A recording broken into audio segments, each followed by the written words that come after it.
Welcome, foolish mortals.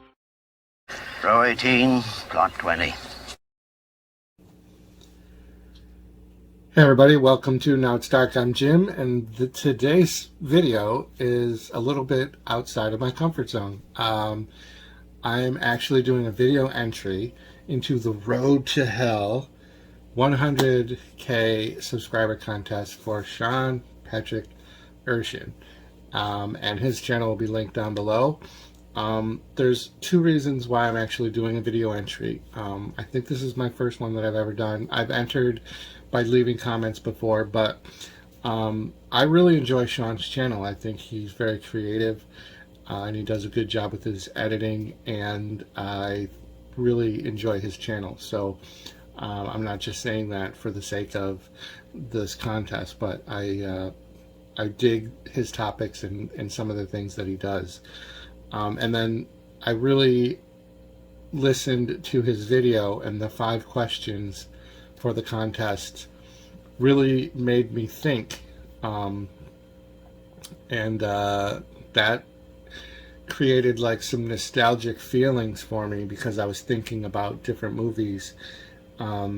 So I decided to do a video entry. There's 5 questions. The first one is favorite slasher movie. And this was one of those ones where I went back and forth a few times, but because of the nostalgic feeling of when I saw this movie, it's Halloween, the 1979 original Halloween.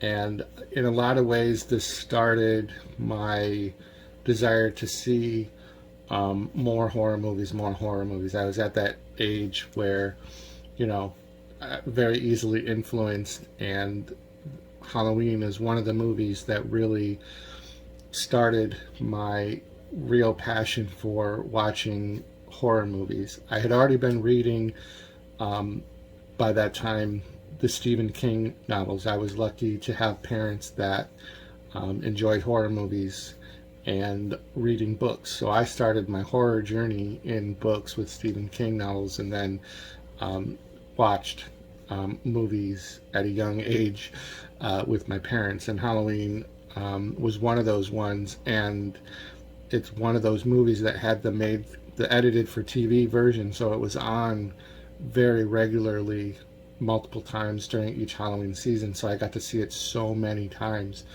And even when I watch it today at 51 years old, I still actually feel like I did when I watched it the first time. So Halloween 1979. I hope that's not too cliche for everyone. The next movie, or the next question, sorry, favorite murder mystery. And this is also something very rare for me because I'm actually picking a movie that's a comedy. I have a very, very short list of movies outside of horror and thriller and suspense and sci-fi that I would ever put on a list. But because of this question, favorite murder mystery, it's actually Clue from 1985, and it stars so many great actors and actresses: Tim Curry, Madeline Kahn, Martin Mull, Christopher Lloyd, Michael McKean, Leslie Ann Warren. That's just some of the cast. And this is based on the Parker Brothers board game Clue. Interesting story. This was 1985.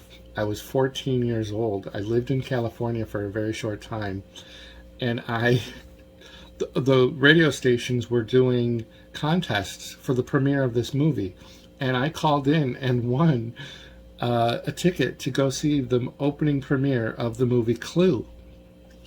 But what I didn't know when I got to the theater and I was redeeming my radio station free movie ticket with my mother, that there was 3 different endings. So they had 3 different theaters, A, B, and C, and each one had a different ending. And that made me so mad because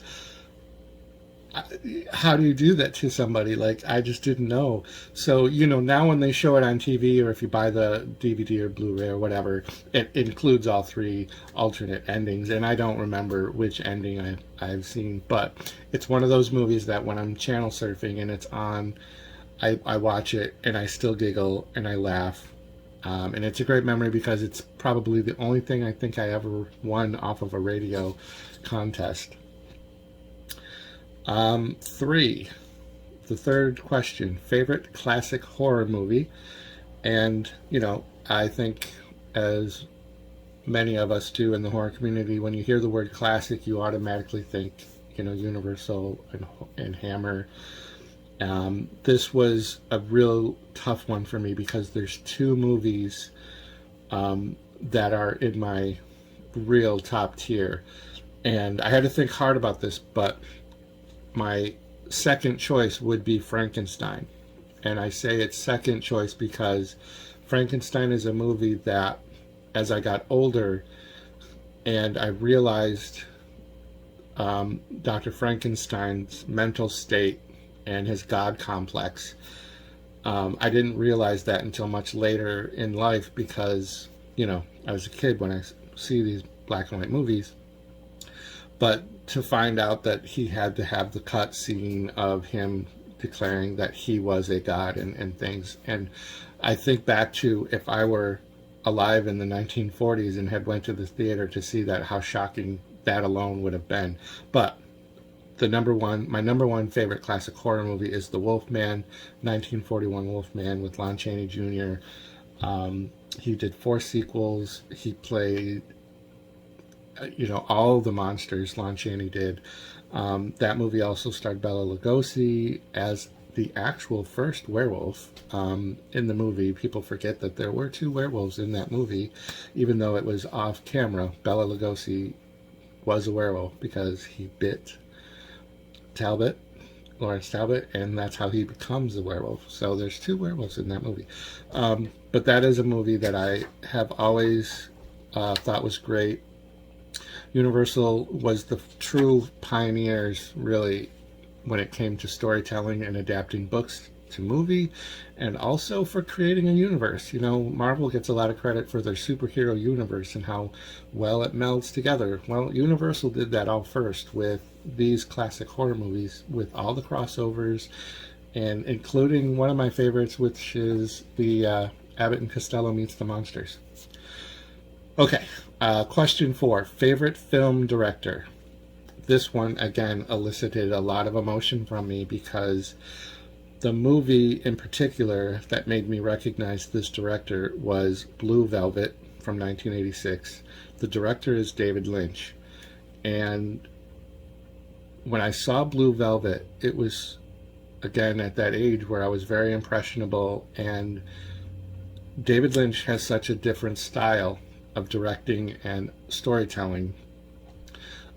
He's done other movies that are very popular that you know of: Mulholland Drive, Elephant Man, Eraserhead, responsible for all the Twin Peaks stuff, which I'm a huge, huge fan of.